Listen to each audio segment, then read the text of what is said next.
Welcome back to Boundless Books. Today, we begin the final adventure of J.K. Rowling's magical saga with Harry Potter and the Deathly Hallows. This book stands apart from the rest. It's darker, more mature, and takes us beyond the familiar walls of Hogwarts into a world gripped by fear and resistance. The wizarding world is on the brink of total collapse as Voldemort tightens his control, and Harry, Ron, and Hermione step into the unknown to finish what Dumbledore began. The story opens at Malfoy Manor, where Voldemort gathers his Death Eaters for a chilling council. This scene immediately signals the book's shift in tone. No longer are we following events from within Hogwarts' safety. Here, Voldemort demonstrates his cruelty, takes Lucius Malfoy's wand, and discusses Harry's impending capture.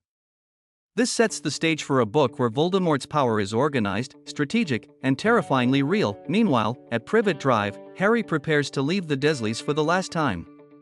His room is filled with reminders of his journey, photos, old letters, magical objects, and there's a weight of finality in the air. The protective enchantments will soon expire, and his departure marks the beginning of a mission that will take him far from everything familiar. The Ministry of Magic is under siege, society is collapsing, and trust is scarce.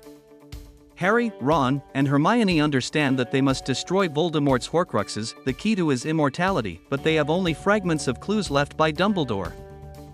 Unlike previous years, there is no clear path or mentor.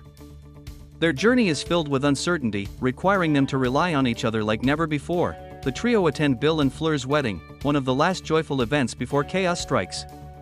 The celebration is interrupted by the shocking news that the Ministry has fallen. Death Eaters swoop in, forcing Harry, Ron, and Hermione to flee into hiding. The Ministry of Magic is under siege, society is collapsing, and trust is scarce. Harry, Ron, and Hermione understand that they must destroy Voldemort's Horcruxes, the key to his immortality, but they have only fragments of clues left by Dumbledore.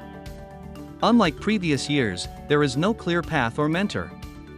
Their journey is filled with uncertainty, requiring them to rely on each other like never before. The trio attend Bill and Fleur's wedding, one of the last joyful events before chaos strikes. The celebration is interrupted by the shocking news that the Ministry has fallen. Death Eaters swoop in, forcing Harry, Ron, and Hermione to flee into hiding. From that moment onward, their quest becomes a grueling hunt across forests, countryside, and magical hideouts, as they piece together the truth about Dumbledore's past, the Horcruxes, and ultimately the Deathly Hallows, three legendary objects that could change everything. This book delves deeply into themes of death and choice. Characters face their greatest fears, loyalties are tested, and secrets are unveiled. Friendships are strained under the pressure of isolation and danger. At the same time, Harry matures into a leader who must make impossible decisions, guided by his love for those he's lost and his determination to protect the living. The mystery of the Deathly Hallows adds a mythical layer to the story. The Elder Wand, the Resurrection Stone, and the Invisibility Cloak, together symbolized by a simple triangle, circle, and line, represent power, resurrection, and concealment. Understanding their true meaning becomes central to Harry's path.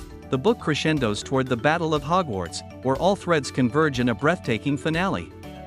Characters we've grown with over 7 books return to face Voldemort's forces, sacrifices are made, and destinies are fulfilled. Harry's final confrontation with Voldemort brings closure not just to his story but to the entire wizarding world's struggle between light and darkness. Key moments in the book introduction include Voldemort consolidating his power and plotting Harry's downfall, Harry leaving Privet Drive for the final time, the trio embarking on the Horcrux hunt, the fall of the Ministry and their escape after the wedding.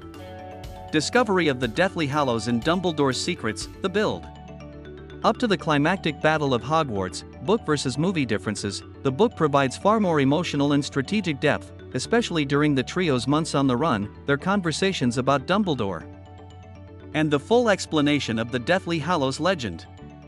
Several characters and subplots, like Ted Tonks's group, Lupin's arc, and the depth of Dumbledore's backstory, are either cut or heavily condensed in the film, making the novel's introduction essential for understanding the stakes. That's our introduction to Harry Potter and the Deathly Hallows, the grand finale of this extraordinary saga.